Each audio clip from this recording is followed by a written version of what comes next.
अस्सलाम वालेकुम, this is Imran Shah, director of Fatima educational system Kirawala. बच्चों की तरबियत के हवाले से आज हम पॉइंट नंबर 4 डिस्कस करेंगे और पॉइंट नंबर 4 में हम ये डिस्कस करेंगे कि हम कैसे बच्चे को इस काबिल कर दें कि उसकी अपनी राय बन जाए, कैसे बच्चा अपने फ़ैसले ले सके और कैसे वो ज़िम्मेदार हो जाए, यानी कि सादे लफ्ज़ों में कि उसका मैच्योरिटी लेवल हम कैसे बढ़ा सकते हैं। शुरू से लेके क्या चीज़ हम करें कि जिससे उसका मैच्योरिटी लेवल बढ़ जाएगा। तो इस हवाले से एक स्टेटमेंट जो आपको माइंड में रखनी है वो ये है कि कामयाबी हमेशा सही फ़ैसलों से मिलती है और सही फ़ैसले हमेशा तजर्बे से आते हैं और तजर्बा हमेशा गलत फ़ैसलों से मिलता है।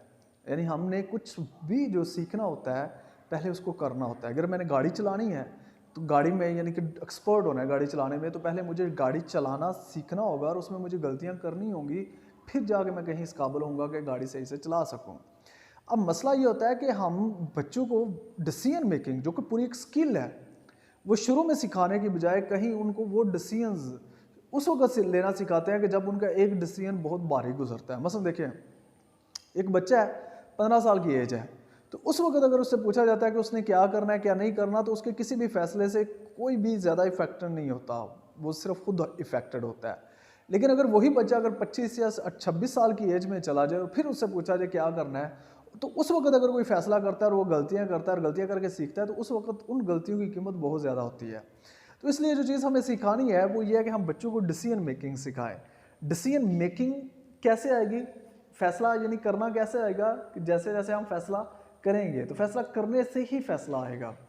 अब इस हवाले से एक चीज़ जो आपने माइंड में रखनी है वो ये है कि फ़र्ज़ कर लें ये बच्चे की 1 साल एज है, ये 5 साल एज है, 10, 15, 20 और 25 साल। ठीक, तो आज मैं डिसीजन मेकिंग का राज आपको बताने जा रहा हूँ। डिसीजन मेकिंग में हमेशा याद रखिएगा, जब आपका बच्चा 10 यानी 5, 10 और 15 साल की एज तक है, तब उनको आपने क्लोज्ड डिसीजन मेकिंग सिखानी है। Closed decision making. अब मैं इसका फ़र्क आपको बताता हूँ। दूसरा, आगे जब 20 से 25 पे चला जाएगा तो फिर आपने उसको ओपन डिसीजन मेकिंग सिखानी है।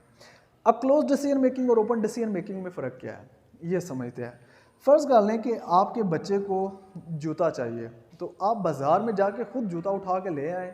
उससे बेहतर है कि आप बच्चे को अपने साथ ले जाएं या बच्चे के सामने ऑप्शंस रखें और उन ऑप्शंस में से बच्चा चूज़ करे। मसलन आपको लगता है कि आपके बच्चे को ब्लू या रेड कलर का जूता लेना चाहिए, तो आप बजाय इसके कि रेड उठा के ले आएँ या ब्लू उठा के ले आएँ, ठीक है, उससे बेहतर है कि आप बच्चे को ऑप्शन दे लें कि बेटा आपके पास ये 2 ऑप्शन है, आप कौन से कलर का जूता लेना पसंद करेंगे।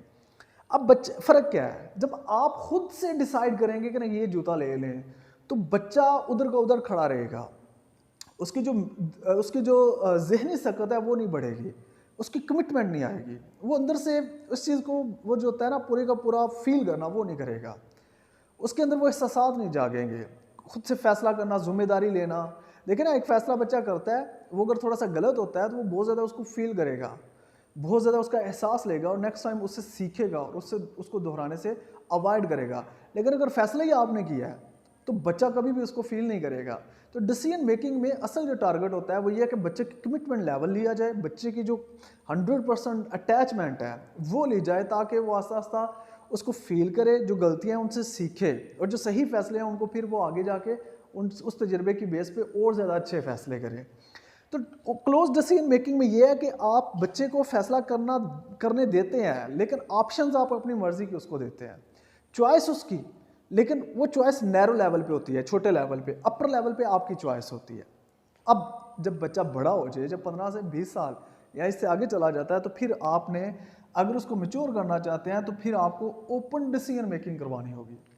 अब ओपन डिसीजन मेकिंग में ये होता है कि आपको ओवरऑल देखना होता है कि बच्चे को क्या चाहिए। जैसे क्लोज डिसीजन मेकिंग में हमने देखा कि बच्चे को जूता चाहिए और जूते में कौन कौन से ऑप्शन है वो भी हमने दिए। ओपन डिसीजन मेकिंग में आपकी पाबंदियां, आपकी गाइडलाइंस और कम हो जाती हैं। वहाँ पे सिर्फ ये होता है कि बेटा चूंकि आपको जूता चाहिए, जाओ बाजार से जो भी आप जूता लेना चाहते हैं ले लें। ये होता है open decision making. Open decision making में हमेशा याद रखिएगा रिस्क होता है, बच्चा गलत फैसले कर सकता है, लेकिन डिस्करेज नहीं होना, इंतज़ार करना है, क्योंकि उन गलत फैसलों की बेस पे ही वो सही फैसले करना सीखेगा। इसलिए बच्चा जो जब भी कभी भी उसको फैसला करने दें तो साथ ये भी माइंड में रखें कि वो गलत फैसला कर सकता है, उस गलत फैसले पे उसकी सरजनिश ना करें, बल्कि इंतज़ार करें, सब्र करें, क्योंकि ये जो चीज़ें आज वो सीखेगा, आज जो वो फैसला करेगा, तो कल कल जाके उसका वो मैच्योरिटी और विजडम बनेगा और फिर वो एक अच्छा बाप, एक अच्छा हस्बैंड, एक अच्छा बेटा साबित होगा। वरना आपने ये सुना होगा, बल्कि देखा होगा, मैंने तो देखा भी है कि लोग 25 साल 30 साल के हो जाते हैं, उनकी कोई राय नहीं होती, लाइलग होते हैं। बीवी चाहे तो अपनी मर्जी से जो पॉइंट दिखाए, जैसे पर्सपेक्टिव दिखाए, वो वैसे देखने लग जाएगा। माँ के पास बैठेगा तो माँ जैसे दिखाएगी वैसे देखने लग जाएगा। यानी हक इंसाफ करना उसके लिए मुहाल होता है, बहुत मुश्किल होता है। तो अगर हम ये चाहते हैं कि हमारा बच्चा काबिल हो, ज़िम्मेदार हो, मैच्योर हो और फैसला साजी की सकत रखता हो, तो उसके लिए शुरू से ही फैसला करना हमें सिखाना होगा। लेकिन उसके लिए जो चीज़ आपने माइंड में रखनी है वो ये है कि 5 से 15 साल तक, अब इस चीज़ को ज़्यादा अच्छे से अंडरस्टैंड अगर आप करना चाहते हैं तो मेरी वीडियो नंबर 2 जो मैंने अपलोड किया वो देखें।